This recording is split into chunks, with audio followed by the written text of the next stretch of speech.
Praise the lord. మన ప్రభువైన యేసుక్రీస్తు పరిశుద్ధమైనటువంటి నామంలో ఈ ఉదయకాలపు కృపావార్తను వింటున్నటువంటి మీ అందరికీ దేవుని పేరట వందనాలు చెల్లిస్తూ ఉన్నాను. అందరు బాగున్నారా? మరి పూట ప్రభు మనకిచ్చినటువంటి వాక్యాన్ని మనము పరిశుద్ధ గ్రంథంలో చదువుకుందాం. లూకా సువార్త 2వ అధ్యాయము 14వ వాక్యాన్ని మనము చదువుకుందాం. లూకా సువార్త 2వ అధ్యాయము 14వ వాక్యాన్ని మనము చదువుకుందాం.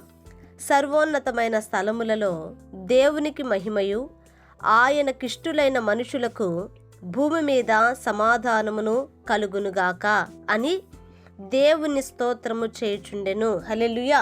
నా దేవుని బిడ్డలారా, గమనించండి, ఇక్కడ రాయబడినటువంటి యొక్క వాక్యంలో సర్వోన్నతమైన స్థలములలో దేవునికి మహిమ, ఆయనకిష్టులైన మనుషులకు భూమి మీద సమాధానము కలుగునుగాక. ఎప్పుడు కలుగుతుందంట?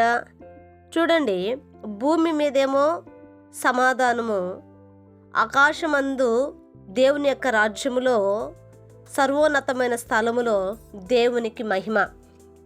ఈ రెండు కూడా ఎప్పుడు కలుగుతున్నాయి అని అంటే, నా దేవుని బిడ్డలారా, లోకరక్షకునిగా సర్వమానవాళి పాప పరిహారార్థము కొరకై మన కొరకు ఒక శిశువుగా జన్మించినటువంటి యేసుక్రీస్తు యొక్క జననం వలన నా దేవుని బిడ్డలారా ఈ రెండు కూడా జరగటం ప్రారంభించబడుతున్నాయి. హల్లెలూయా. నా దేవుని బిడ్డలారా, ఈ యొక్క వాక్యాన్ని మనము ఆలోచిస్తున్నప్పుడు ఆయన పుట్టడం వల్ల ఒకటి, భూమి మీద ఉన్నటువంటి ఆయనకిష్టులుగా ఉన్న వారికేమో సమాధానం కలుగుతుందండి. అంటే ఆయన పుట్టక ముందు ఇంతవరకు సమాధానం అనేది లేదు. ఆలోచించండి నా దేవుని బిడ్డలారా, ఈ లోకములో మన కొరకు పుట్టినటువంటి ప్రభువు నీకు నాకు సమాధానాన్ని కలగజేయటానికి ఆయన మన కొరకు పుట్టాడు. ఈ యొక్క సమాధానము నీకు నీ కుటుంబానికి కావాలి అని అంటే ఆయన నీ జీవితంలో పుట్టాలి. హల్లెలూయా.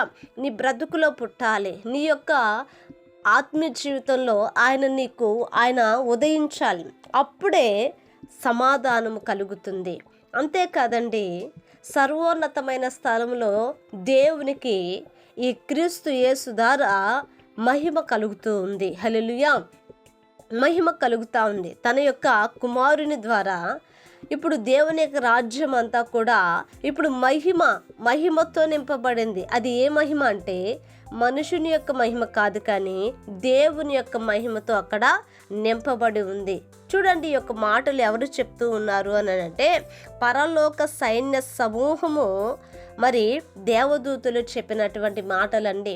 ఇవి పరలోకములో ఉన్నటువంటి దేవదూతలే పలుకుతున్నటువంటి మాటలు. కనుక ఈ రోజున క్రీస్తు యేసు యొక్క జననం వలన భూమి మీద ఉన్నటువంటి మనకు నా దేవుని బిడ్డలారా సమాధానం కలగాలి. కనుక మనలో క్రీస్తు ఉదయించినట్లుగా, మనలో ఆయన జన్మించినట్లుగా, ఇంకా కూడా మనలో ఆయన జన్మించకపోతే మనకు సమాధానం లేదు కదండి. కనుక ఈ యొక్క వాక్యం మన పట్ల, మన కుటుంబాల పట్ల ప్రభు నెరవేర్చినట్లుగా ఒక చిన్న ప్రార్థన చేసుకుందాం. మహాపరిశుద్ధుడైన మా తండ్రి, కృపగలిగిన దేవానికి వందనాలయ్యా. ఇదిగోనైనా ఈ ఉదయ కాలం మందు ప్రభా మీరు మాతో మాట్లాడినందుకే నీకు స్తోత్రాలు చెల్లిస్తూ ఉన్నాను. అవును నా ప్రభా, ఇదిగో నా తండ్రి అయ్యా, భూమి మీద అయా నీకిష్టులుగా ఉన్న వారికి సమాధానము కలుగునుగా అన్నారు.